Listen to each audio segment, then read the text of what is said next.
If you were thinking of buying a home in Vancouver in 2025, I have 7 reasons why you may want to reconsider.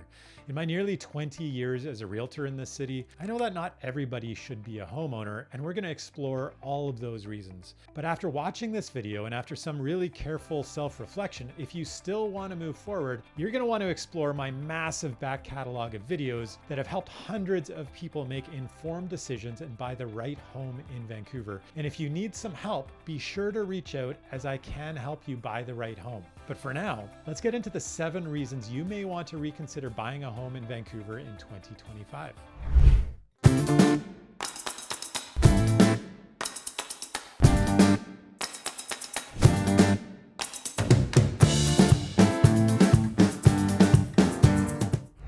My name is Sebastian Albrecht with the Living in Vancouver, BC team, and welcome back to the channel. If you're new here, this channel is all about moving to and living in Vancouver. I put out videos just like this one, all about those topics every single week. And this week, we're talking about the reasons why you may want to reconsider buying a home in Vancouver. A little bit of a warning, a little bit of a check on your enthusiasm, just to make sure you're making the right decision. I have seen a lot of people get in trouble and make the wrong decisions over my nearly 20-year career in this business in Vancouver, and I don't want to see you making the same mistakes. And so the first one that we're going to talk about are the financial risks you might be getting involved with when you're purchasing a property. There's a lot of opportunity owning real estate, and I think many of us know those opportunities, especially in a market like Vancouver, where we've seen some very fast and considerable increases in prices, and many people have made a lot of money over time.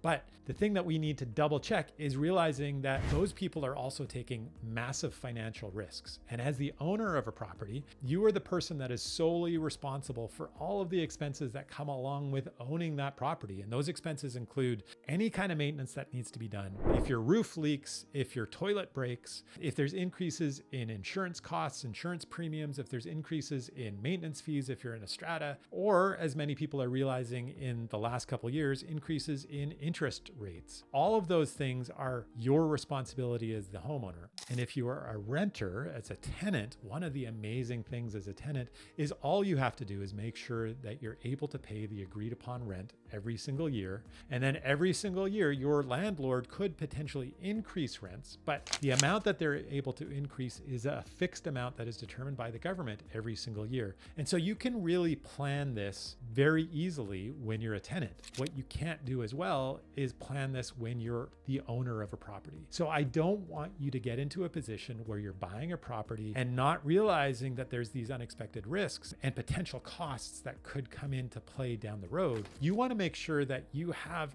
a rainy day fund. You want to have your financial house in order before you purchase a property. And this should not be unexpected. So at the very least, you want a 6-month rainy day fund of all of your expenses in the bank, hidden away. So if anything unexpected comes down the pike in the next 6 months, year, or 5 years, it's not going to crush you and you are ready for it. And this is something that a lot of people have realized in the last few years, as we've seen really unexpected increases in inflation, interest rates have spiked, and there's a lot of homeowners that are feeling the pinch these days. Many of us are totally fine because we have planned for it and we understand what the risks are. But some people have gotten themselves in trouble, and I don't want you to be one of those people. So make sure before you purchase a home that you realize the financial risks and that you had your finances and you're in a position where you have the savings to move forward. The next thing you really want to make sure of is that you have job and income security. You don't want to be moving forward with one of the most serious and significant financial commitments you're going to make in your entire life without knowing that you're going to be able to pay for it. So it's not just about savings and having the financial capacity today. It's also about being certain that that's going to continue into the future. And if there's any kind of uncertainty about your job or about your income, you really want to think twice, especially about stretching yourself as far as you can. And I think so many people are shocked and surprised by the amount of money that a financial institution is going to be willing to give you. You may not want to stretch all the way to that peak amount that they're willing to give you, especially if you think that there's any kind of uncertainty about your job in the future. And this is something I think that a lot of people are thinking about most recently in our market because of what's happening south of the border of us, and specifically tariffs, as well as the rhetoric around the 51st state. And more people are sort of wondering, like, what does the future hold? I think, if you're curious about my thoughts about this, I did make a video just recently about my thoughts around tariffs, and I'm going to link it right there for you. But if you have any doubts about your specific job and your ability to produce income in the future, you are going to want to think twice about not only taking a mortgage, but definitely maximizing the amount of mortgage that you're going to take on. So the third reason why you may want to reconsider buying a home in Vancouver is that you have a really solid and potentially cheap rental in Vancouver. Just because you can buy a home doesn't necessarily mean that you should. And as I remind myself over and over again, not everybody has the mindset of an owner. There is something, you have a leak in your basement, picking up the phone and calling a landlord and realizing it's not your responsibility. That's a really good feeling. And as a homeowner, it sucks when your roof suddenly starts to leak, or you realize that you have to replace your furnace, and that expense could be unexpected and you might have to spend $8,000. And where are you getting that money from? Maybe you don't have as much money saved as you'd hoped you'd had, or maybe that means you're going to have to cancel your Christmas vacation. And these are the realities of owning a home that you don't necessarily need to worry about as a tenant. And so if you are happy being a tenant, especially if you are paying under market rents, then being a tenant can actually be a good thing for you. And this market right now is not a bad time to be a tenant. We've seen rental rates drop. We've seen more supply hit the market in the last year or so that is making being a tenant a little more tenable. And there's more protections in place in British Columbia for tenants than we've ever seen. And so, as I said earlier, just because you can own a home doesn't necessarily mean you should. So definitely, if you have a good rental situation, if you are happy with that rental, then think twice about whether this is the right time to be buying.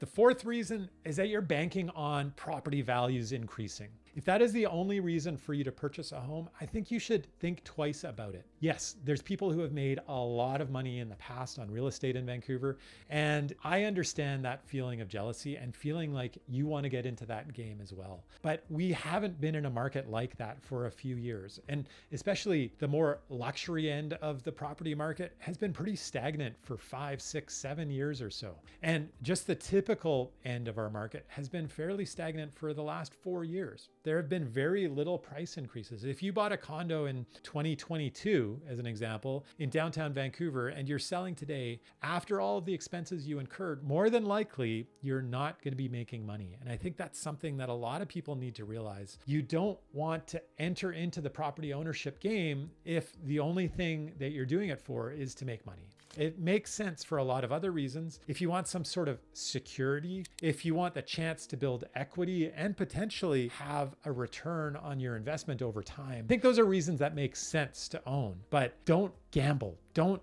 feel like that's the only reason that you should be owning real estate, because the truth is that's not a guarantee, and we don't know what the future holds. And there is the potential that you may end up losing money by owning real estate, whether it's in Vancouver or anywhere else in the world.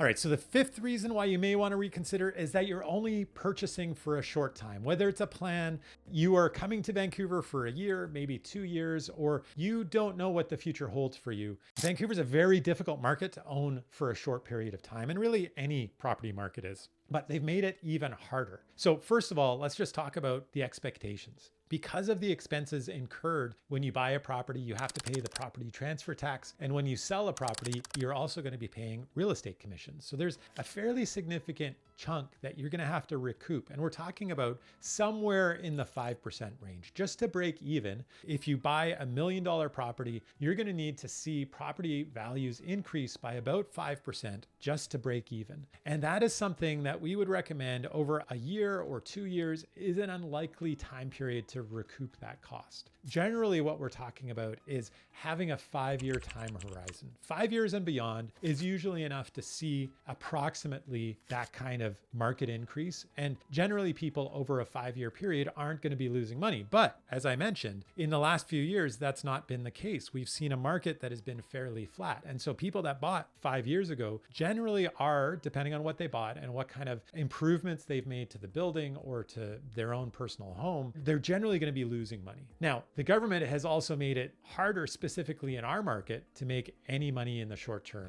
And so now there is a flipping tax. And the provincial government has said, basically, if you are selling within 730 days, you need to give a portion of any profit you make to the government. In the first year, in the first 365 days, you need to give 20% of whatever profit you make to the British Columbia government. And then in the next year, those next 365 days, there's a proportional amount that you have to pay that declines all the way to zero by the end of the second year. So as hard as it is to count on making any kind of money in a short period of time, you are going to have to give a portion of that if there's any profit made in the first couple of years. And for that reason, you really need to reconsider, if you are only purchasing for a short period of time, whether it makes sense or not. The sixth reason why you may want to reconsider buying a home in Vancouver is if you're looking at buying a vacation property. And so many people do this around the world and do it very successfully and enjoy second, third, fourth homes. And I get these inquiries all the time, but I need to give people a warning before they do it here locally, because the government does not want us to own second homes, or at least they want us to pay for the luxury of having a second home. So realize that there are significant taxes involved if you buy a second home here in Vancouver. Specifically, the city has the empty homes tax, which is 3% on the assessed value. It's a very substantial amount. And so if your assessed value on a property in Vancouver is $1 million, which isn't an incredibly expensive Vancouver home, that is $30,000 every single year that you're going to have to be paying. And on top of that, you have to pay the speculation tax to the province, which until recently for residents, whether you're a Canadian citizen or a permanent resident, was 0.5%. And for non-residents, it was 2%. The provincial government has just announced they're they're increasing those amounts. It's going to 1% for Canadian citizens and for Canadian permanent residents, and it's going to 3% for everybody else. And so you could be paying, as a non-resident, as a non-Canadian, you could be paying as much as 6%. That would be $60,000 to own a $1 million property in Vancouver every single year. Now, there are some people who see that as something that they're willing to do, as a cost of doing business, as a cost to have the luxury of their home. But I want to make sure that you're aware of all the facts and that you understand that owning a second home in Vancouver comes with some very costly added expenses. And the final reason why you may want to reconsider buying a home in Vancouver is if you're a foreign national. If you are not Canadian, if you do not have permanent residency, there are a few reasons why you really want to reconsider if this is the right decision for you. Number one, there are some massive loopholes in this foreign buyer ban, two of which apply to Metro Vancouver, specifically that there is an exemption for people that are here on a work permit. And then secondly, people that are here as international students. Now, for international students, that's not an exemption that applies that much to Metro Vancouver, because the maximum that they can purchase at is $500,000. And there's not too many homes in Metro Vancouver that you're going to want to buy that are valued less than $500,000. However, if you are coming here as a non-Canadian and on a work permit, you can still buy. But you do need to be aware that the province will then tax you. There is an additional property transfer tax that is specific to foreign nationals, people that are not Canadian citizens and do not have permanent residency. They have to pay an additional 20% when they purchase a property. There is an exemption to this, but it's a much smaller exemption and very few people qualify. But if you are in the provincial nominee program, you do not have to pay this tax. But for these reasons, if you are a non-Canadian citizen, you really need to reconsider whether it makes sense for you to purchase. And you want to be aware of these restrictions and on the added expenses that might come into play.